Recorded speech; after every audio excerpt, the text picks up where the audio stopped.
Welcome. Welcome to Eat NATO for Breakfast, episode 10. It's a pleasure to be here. This is our halfway mark to the 20 breakfasts we have, and we felt we wanted to talk a little bit about history today. In past episodes, we already had friends like Vijay Prashad or Kate Hudson explaining to us the origins of NATO and how NATO expanded.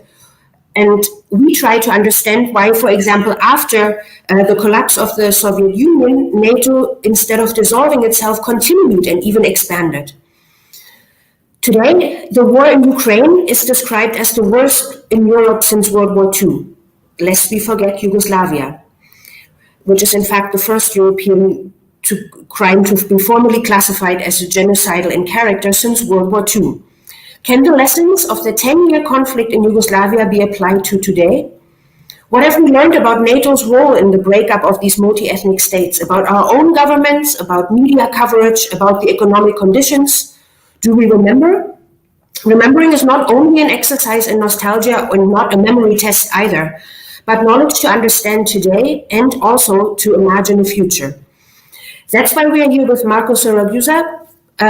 He is a member of the editorial board of Meridiano 13. The link will be in the chat, so you can check it out, to discuss with us the Balkan War, the other worst war since World War II on European soil. So today, we'll go back to the 90s. Hi, Marco. Hi, Marco and Nora. Nice to see you. How do you feel about bringing back the 90s? In Berlin, the 90s was all about a grand illusion of freedom, especially in East Berlin. The old order had sort of withered away and disappeared or was not legitimate anymore. And the new one had not really settled in. So it was all about this transition in the region from east to west. And if we look at the region, it was probably, even though it was traumatic for many people, one of the mildest transitions, especially if we think about how the breakup of some of the former socialist countries happened in other places. Okay. Good morning. Thank you for this opportunity. So yes, you talked about the 19th, no? I was born in July 1989, so a few months before the fall of the Berlin Wall. And I grew up in the 19th, so for me it's like a blast from the past. The fall of the Berlin Wall and the disintegration of the Soviet Union had deluded many people, convinced that a period of peace would come. The 19th were instead a decade of wars, from Gulf War to the most violent and bloody ones in the Balkans between 1991 and the beginning of 2000.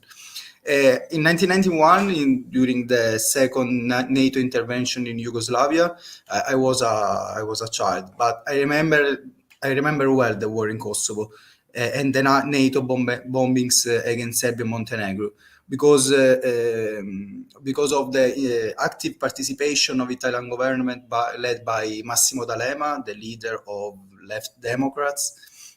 Maybe you can remember. So I remember the same rhetoric today about the need for military intervention, but the context was a little different. We will talk about this. In Italy, but I also believe also in other European countries, in these days, it has been heard that the war in Ukraine is the first in Europe after the Second World War. It's not true, of course, but just in these days, the media have recalled the war in Yugoslavia because of the 30th anniversary of the siege of Sarajevo and the war in Bosnia between 1992 and 1995. Just the 5th of April in 1992, the siege started, and these days media, not all media, but some media in Italy remember these events, but in newspaper or in talk show, you can hear, no, the war in Ukraine is the first after Second World War, but it's not true. No. The 90s. But I remember making placards and joining with my parents to peace and anti-NATO demonstrations in Madrid. Also, as you know, I really like basketball. And I remember watching the Once Brothers documentary that tells the story of the Yugoslavian basketball team, that it was amazing. And how also this all intertwines with the friendship between the stars Vlad Divac from Serbia and Drazen Petrovic from Croatia, with the historical background of the war and also how divisions came around. Yugoslavia was one of the best world teams. It's sad, in fact, that Petrovic died before they can fix things between them. But this also made me think about how nationalist divisions came to be. And also, never forget that the documentary was done in the US. I am sure that all of this is connected with what we are going to talk about today with Marco, right, Francie? Yeah, for sure. Thank you for the movie recommendation. I think we should all check it out. And yes, for sure, we will definitely get into these very, very important topics, because I think they're all relevant today again, or they continue to be relevant in many conflicts. Before we start, let's just remind everyone briefly that this show, the Eat NATO for Breakfast show, is part of the Peace Summit No to NATO international process towards the Madrid NATO summit in June. The summit itself will be June 29th, 30th, the NATO summit, and the Peace Summit will take place on the weekend before, so we hope to see you all in Madrid. Please keep an eye on the website, sign the declaration, go to the art tab, and share the poster and comic call, and for sure, share all the other Eat NATO for Breakfast episodes with your friends and comrades. Links to that will all be in the chat. Let's get started. Marco, we've already made, I think, sufficient jokes about all being too young and not really remembering, etc., etc. Let's assume, or let's hope for a moment, that there's at least some young people watching the show today. So can you give us like a short rundown of actually what unfolded in the events in the Republic of Yugoslavia in the early 90s? Because again, even if we see in the media now commemoration of the siege of Sarajevo, that may be very out of context for people. So please give us a bit of a, like, what was Yugoslavia? What was happening in the early 90s? How did we get here? In sort of a, before we dig deeper into the analysis, sort of a factual rundown of 1, 2, 3, this and this and this took place. Thank you. Okay. Yes, to understand what happened in those years in Yugoslavia, we need to put the wars in the right context. And since 1948, after the Second World War, from the split between Tito and Stalin and the exclusion of Yugoslavia from Cominform, the relation between Yugoslavia and Soviet Union have often been conflicting. But this did not mean an alliance with the West. Given good relation, Yugoslavia had good relation with some countries of the Western Bloc, but this does not mean a real alliance. Tito, and after the Second World War, Tito and the Yugoslav Communist Party managed to maintain a certain stability among the various components of the Socialist Federal Republic of Yugoslavia. So the federation was made up of 6 republics: Slovenia, Croatia, Bosnia and Herzegovina, Serbia, Montenegro, and Macedonia, and 2 autonomous regions in Serbia: Kosovo in the south and Vojvodina in the north.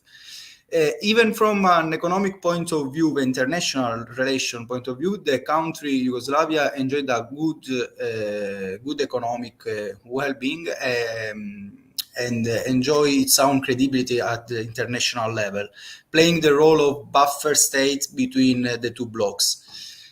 Thanks to Tito, of course, together with the Egyptian President Nasser and the Indian President Nehru, the non-aligned movement was created in 1961, and Tito was the first secretary, and the first summit was held in Belgrade, the capital of Yugoslavia.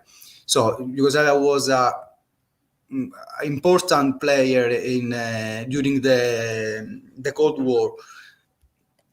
After the death of Tito, or after Tito's death in May 1980, things changed considerably. Ethnic and nationalist tensions became more and more evident, and the economic crisis of the second half of the 70s put the country in serious difficulty. So the 80s were therefore a period of rebirth for the national claims of the Republic, and especially the richer ones, Slovenia and Croatia, that demanded the ever-great economic autonomy. The victory of the first openly post-communist parties in the election of 1991 was the prelude to the clash. This was followed by the declaration of independence of Slovenia and Croatia, was supported above all by Germany and Vatican. Vatican because Croatia is the Catholic country in the Balkan, and Vatican is good relation with had good relation with government with the first government after the independence. Serbia, led by Milosevic, intent on avoiding the dismemberment of the federation, responded with war, first in Croatia and then in Bosnia and Herzegovina. In that period, so two opposite phenomena were displaying in Europe. On the one hand, the disintegration of a multi-ethnic state, a socialist state like Yugoslavia. On the other hand, the birth of an international but neoliberal organization was the European Union, was born thanks to the Maastricht Treaty in 1992, in the same period. When the war started in Yugoslavia, European Union was born. In November 1991, before the Maastricht Treaty, the European foreign minister decided to impose an oil embargo on Yugoslavia and the suspension of commercial relations, and above all, the possibility to recognize the independence of rebel republics. So this is a first lesson that we can learn today by looking at those events. The sanctions, the energy embargo, the disruption trade that now several countries propose today against Putin and Russia don't facilitate the achievement of peace, but on the contrary, further fuel tensions between the warring parties. I think this is an important lesson. So at the early stage of the war in 1992, the USA President Bill Clinton was very skeptical of direct USA and NATO intervention. But the situation changed radically after the 5th of February 1994, when Serbian troops were accused of having bombed the Markale market in Sarajevo, causing 68 deaths. So the city Sarajevo, as we said before, had already been under siege for 2 years and would have been until 1996, a terrible siege that caused over 11,000 deaths and which remains today the longest in modern history. So faced with this massacre, NATO decided to launch an ultimatum to Belgrade, imposing a no-fly zone on Bosnia and Herzegovina. The criminal action carried out in Srebrenica in July 1994, where Bosnian Serbs troops killed over 8,000 Muslims with the passive complicity of the Dutch United Nations forces, prompted President Clinton to intervene directly in the conflict with the NATO-led Operation Deliberate Force. This was an important moment in the conflict. What happened in Bucha, for example, in Ukraine in these days, is something similar. So the Western media, and especially NATO, use these tragedies of war. It's not good, of course, but it's the normality of war. NATO and Western media justify their intervention to the public opinion, presenting as a humanitarian intervention, no? But we know very well that NATO interventions have never had anything humanitarian. On that occasion, however, the participation of NATO prompted Milosevic to participate in the peace negotiation in Dayton in the United States, which ended with the signing of an peace agreement between Serb, Croats, and Bosnian, and which designed the current Bosnian institutional system. But if the first NATO intervention in the Balkans in 1994 had also been formally supported by the United Nations to end a war that had been going on for 4 years, Much more problematic was the second military intervention of the Atlantic Alliance, which took place in 1999 during the war in Kosovo, the second part of the Yugoslav wars. With the motivation to save the Kosovar population from ethnic cleansing perpetrated by Serbia, which opposed Kosovo demands for independence, NATO launched, without any formal authorization from the United Nations Security Council for the first time, a new military operation against Serbia, the so-called Operation Allied Force. In just 2 months, from March to June, the Serbian industrial and infrastructural system were practically destroyed. The targets of military operation by NATO were in fact not only military targets, but also civil targets, like, for example, the chemical industries in Pančevo, a suburb of Belgrade, the automotive industries like Zastava, power plants, or the main connecting arteries, such roads and bridges. In Belgrade, a lot of bridges were destroyed by NATO, and there were of course numerous mistakes, committed by NATO in this operation, which resulted in hundreds of civilian deaths, between 1,000 and 5,000 people. Like, for example, the NATO bombing of the Kosovar village of Korisa, which caused 6 civilian deaths. So, explain the Yugoslav war is very complicated because there are a lot of things: ethnic problems, religious problems, geopolitical problems, of course. So I give now just a context, no? But maybe then we can talk about some questions. Marco, you made a very good general overview. I think you touched some of the key issues that, I don't know, we should all be aware that when we are talking today, we have also to figure out the connections.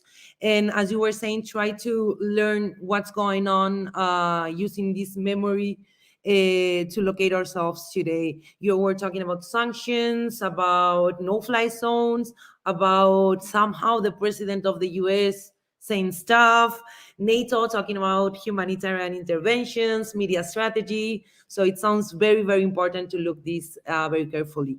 I want to ask you on another sense, because also Yugoslavia was also a place of reference of the non-aligned movement.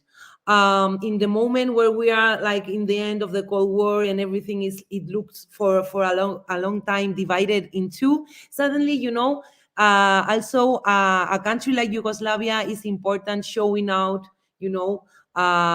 fighting against this Cold War mentality, right?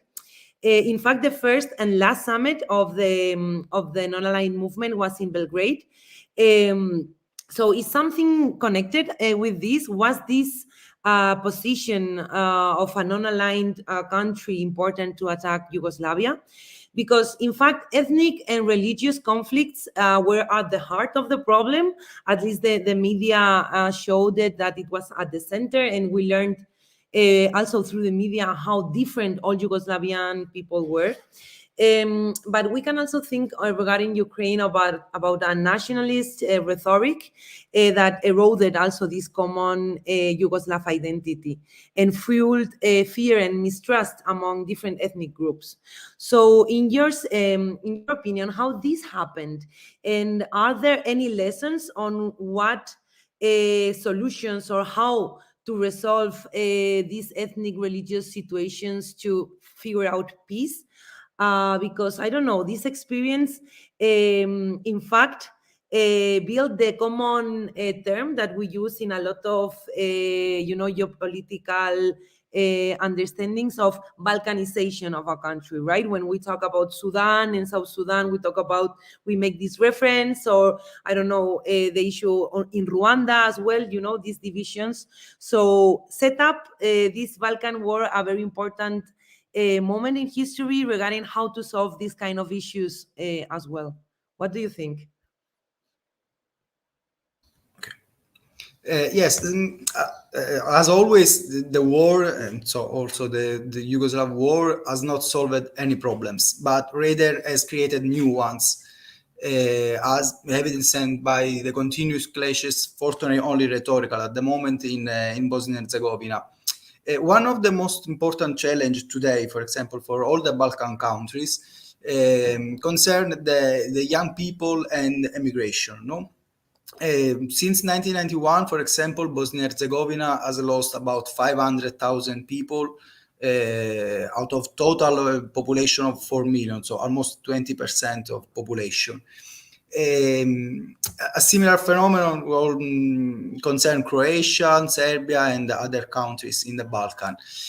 So, how was this possible, the disintegration of Yugoslavia? Because Yugoslavia, I said, was a multi-ethnic state, a peaceful state with a good weight in the international relations. So how was this possible? In the 80s, after the Tito's death, three elements merged with each other, creating a bomb ready to explode. The economic crisis, identity issues such as religion or past relations between the peoples of federation, so the so-called ethnic issues, and the definitive generational change of state management in Yugoslavia.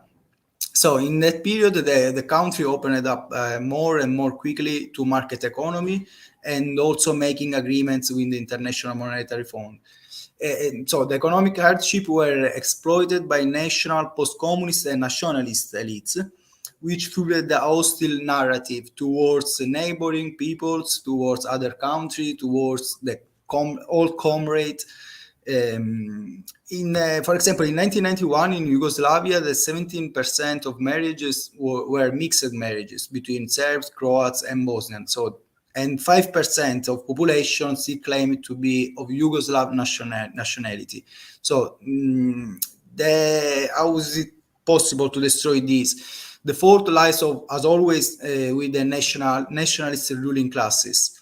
The crisis of Yugoslav socialism in the 80s opened the doors to economic reforms, and this allowed the national executives to create a close alliance with private investors, and thus creating a clientelist system. Nothing very different from what's happening in Russia with oligarchy, or in our democracy, of course, but in other forms. The economic interests were accompanied by political claims that tended to impose the domination of one's own people over others. And so we had the Serbian elite were interested in creating Greater Serbia, where including all the territories where Serbian citizens were present. In Croatia, Franjo Tuđman, the first president after the independence and a declared fascist, wanted to retrace the path of the Croatian independent state, a collaborationist state born during the Second World War and led by the fascist Ustasha movement. So when phenomena such as the economic crisis, the loss of certainty about the future, the end of solidarity between peoples, when these phenomena are governed by nationalist force, the clash between nations is certain. There is no solution. And that's what happened in the Balkans in the 19th.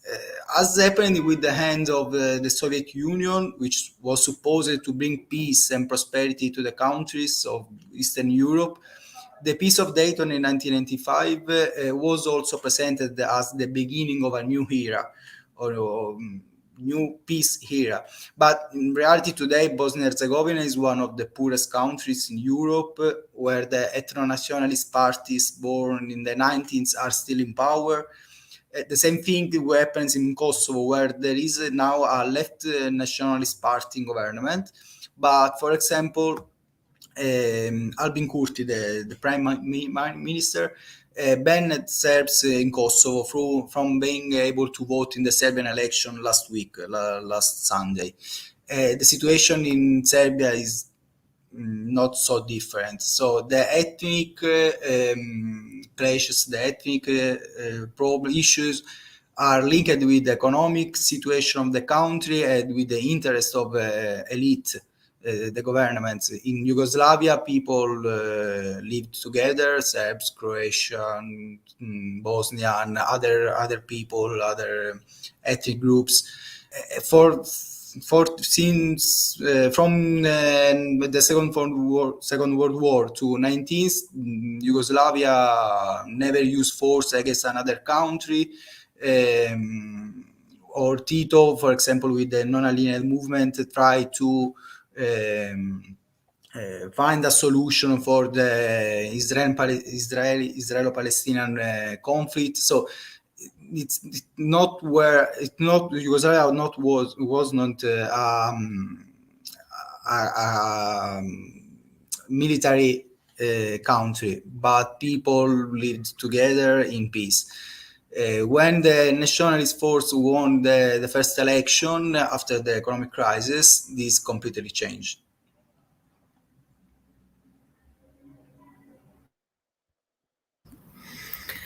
Thank you, Marco. Explaining these conflicts, which then escalate into war, is often quite complex. Again, this ethnic strife and the difficulties you've explained, or you've shown some examples of where things went well and where things went not so well.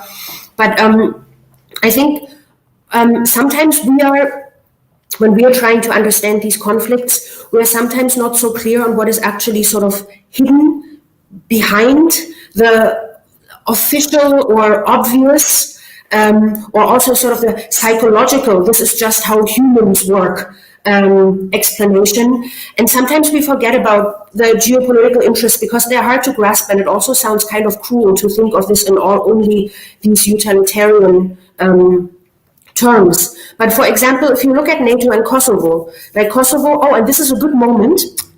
We have a map. We have a map for everyone who was too young to know this. This is what Yugoslavia looked like in the beginning, and there you can see how bit by bit things disintegrate, quite frankly. So I think that was that's helpful. Have a brief map to see how the country dissolves.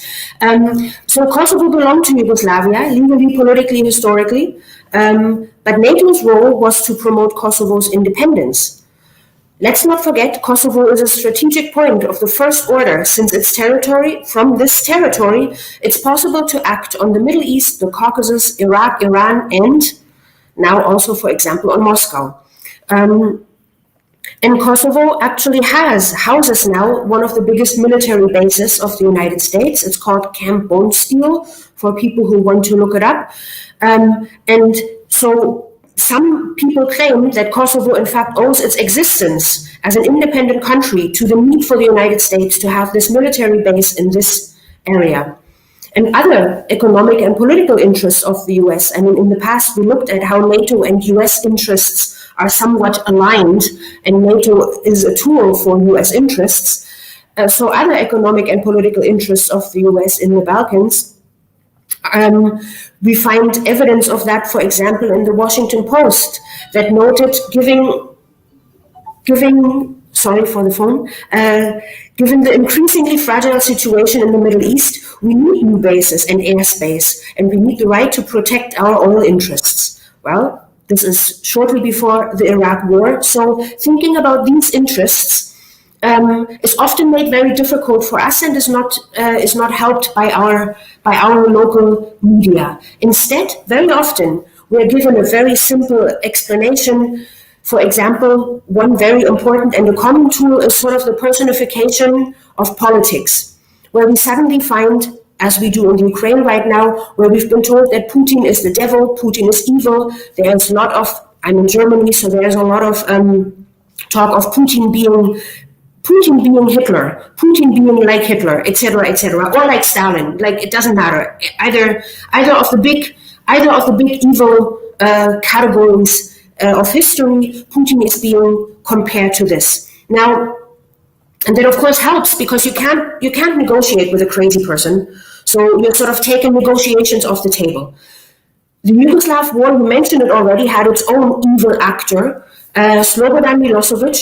He was it was called the Butcher of Sarajevo. And he was brought to trial in The Hague. And the 5-year trial ended without a verdict because he died in his prison cell under, I think, unclear circumstances. I'm not going to go into these details because I don't think that this is important for the process. This is just, I would like for you, Marco, to maybe talk a little bit about this this parallel, not so much to compare Putin to Slobodan Milosevic, which is not important, but this media process of this personification, of this simplistic explanation and idea that also, of course, touches us, emotionally. Like, if this evil person didn't exist, then these conflicts wouldn't exist, etc., etc. So I would like, if it's possible for you to talk a little bit about at least the parallels in media coverage, and how this process often plays out. Thanks. Yes. Last week, if I don't make mistake, Biden called Putin the butcher of Ukraine, a butcher. But and I remember that Bill Clinton made the same thing with Milosevic. But I think that this is the common element to whole wars, especially one in Yugoslavia and the current one in Ukraine. The media often in Italy linked to the war industry. For example, La Repubblica, one of the main newspaper, is linked with industrial military apparatus system, and so the media tend to simplify the discourse of the war and blame only one side. So in 19th was Milosevic, and Milosevic before, in 19th Putin now. By raising the faults of our governments, their incapacities, their wrong choices. So the devil for media in the Western countries, the devil is always the other. The crimes of our side are hidden. We don't talk about these. For example, the newspaper don't talk about the crimes committed by Croatian or Bosnian troops, not because we have to do a parallel between Serbian troops and Croatian troops, but this is necessary to understand the situation, the context, the war also. Media. I remember that, for example, in the first part of the war in Yugoslavia, media in Italy covered the war thanks to journalists went in Yugoslavia, but at the time social media didn't exist. So now the role of the media is completely changed respect to 30 years ago. But for example, I remember that the second military intervention of NATO in 1999 was criticized by media in Italy. Okay, non-official media, but other media criticized this intervention because it was presented as humanitarian, but it says nothing humanitarian. It provoked from 1,000 to 5,000 civil deaths. So, and a strong movement was born in that period against the war. So the media was forced to talk about the movement against the war and to present the war in another perspective. Today is a little bit different because of social media. So now there are a lot of journalists in Ukraine that made live Facebook or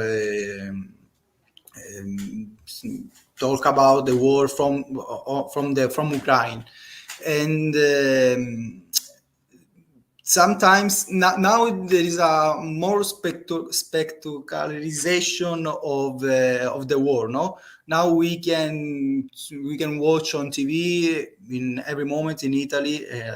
Every day, in the morning, in the afternoon, in the night, we can watch the destruction, the death, the Bucha genocide. I don't know it will be a genocide. So the role of the media is completely different, and now it's good that it's a good thing, of course, that now there are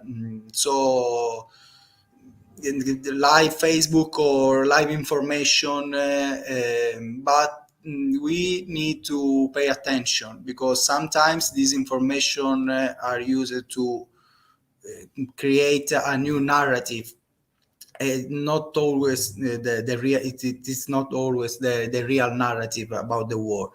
So it's very complicated. I don't know if there is solution, or of course every news have to be checked, but today is more complicated to understand the truth, to discover the truth, because Putin said that in Bucha, the disaster of Bucha was made by Ukrainian forces, and Ukrainian forces say that was made by Putin. The only certainty is that people died during the war. So, and the goal of the media is to cover this war, but showing the reality for if they can. Yeah, I think you're right. Also, like this polarization of information is not only that. Now we have a censorship that makes very difficult to understand what's going on, as well as, in fact, the role of journalism in war times is totally different. Like, we don't have people on the ground that we can also talk. So is everything very confusing. But since we are also past 35 times of the 35 minutes of the show, we just want to talk about to reflect on two issues that we think we can also reflect, connecting it with Ukraine. On the one hand, the NATO expansion. If you check out the history, the discussions of expanding NATO at the time were really interesting. In the discussions in the US Senate, in fact, the Clinton administration states that NATO, that is a military alliance, was the preferred means for extending democracy of the US in Central Europe. In a moment, as you were saying, of the building of the European Union project, it was very clear that it was no interest of saying, let's the European deal with European problems, no? In the 90s. But also what they were understanding is that NATO was already a key part of their strategy to build, in their own terms, an undivided, democratic, peaceful Europe for the first time in history. So those words, I think, are the same ones that they are using now, talking about defending democratic values, etc. Right? So in 1999, did something begin? Because on one hand, we have the first time, as you were saying, that the NATO acts without the support of the UN. That's something that maybe we are seeing in more moments of history. And on the other hand, it was also the moment of the expansion. In fact, in the midst of the war in the Balkans, the Czech Republic, Hungary, and Poland joined. So it's not also a part of this role of NATO expanding east, and also the UN being less and less important in the international arena? Yes. NATO was founded after the Second World War, and the end of the Cold War, with the dissolution of the United Soviet Union and Warsaw Pact in 1991, should have eliminated the reason for the existence of NATO. But in the last 30 years, the alliance has not disappeared, but has even expanded, passing from 14 members in 1999 to the current 30. The enlargement was supported by an increasingly aggressive militarist policy, inaugurated in Bosnia with the deliberate force operation in 1995.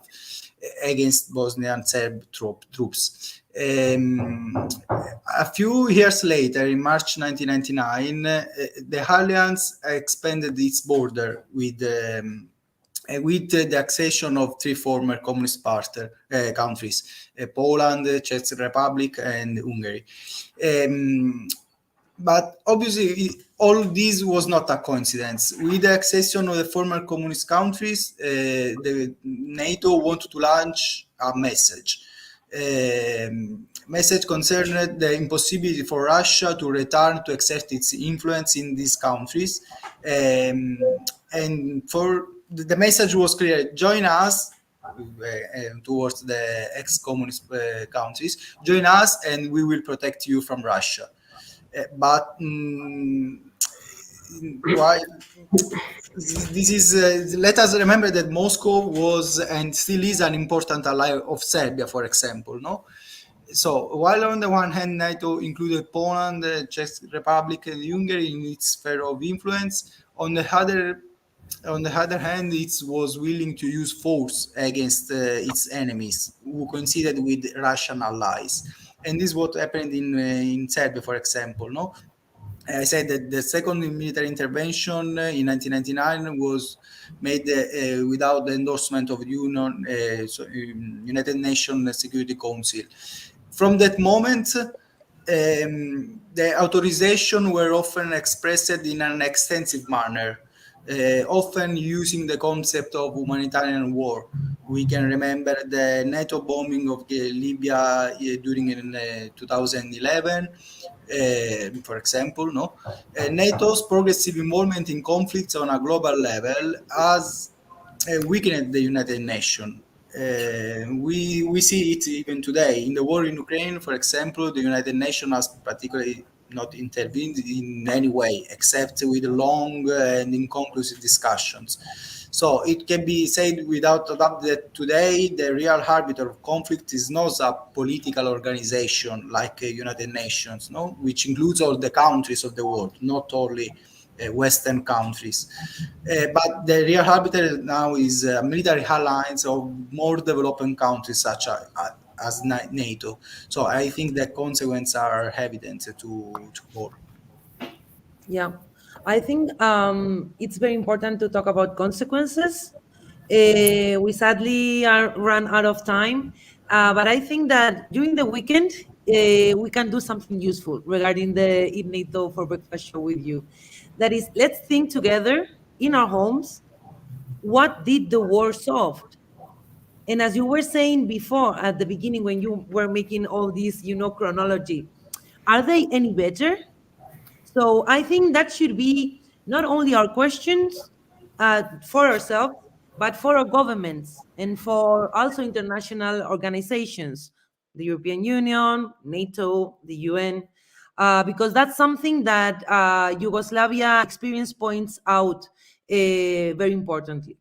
But friends, if you want to know more about the Yugoslavia war, because I think there are a lot of reflections we can do from there, subscribe to Meridiano 13, where Marco Siracusa writes, and read the newsletter called 30 Years After the Siege of Sarajevo. We are going to paste the link, so follow them and also continue learning.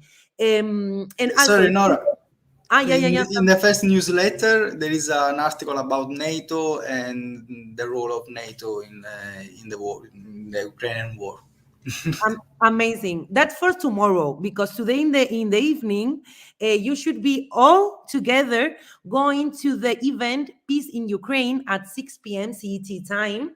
It's going to be an important rally with a lot of friends talking important things like Vijay Prashad, like Kate Hudson, like Medea Benjamin, like Noam Chomsky. So you have a lot of things to do about peace this weekend. We hope you will be following all of this. But before saying goodbye, we want to inform you about a very important episode and a very special episode next week, because you are going to see Isabel Van Brabrand being your host. So Francisca and myself, we will be watching and having breakfast, but as viewers, as you are now. And we are going to talk with Jasper Tiggs from Viva Salud, that is an organization from Belgium. And we are going to talk about another key issue that all of you were demanding, that is the role of war, the role of NATO, and also the ecological impact of war. So don't miss it. See you next week, and let's think together if the war solves anything. Thank you very much. Thank you. Bye.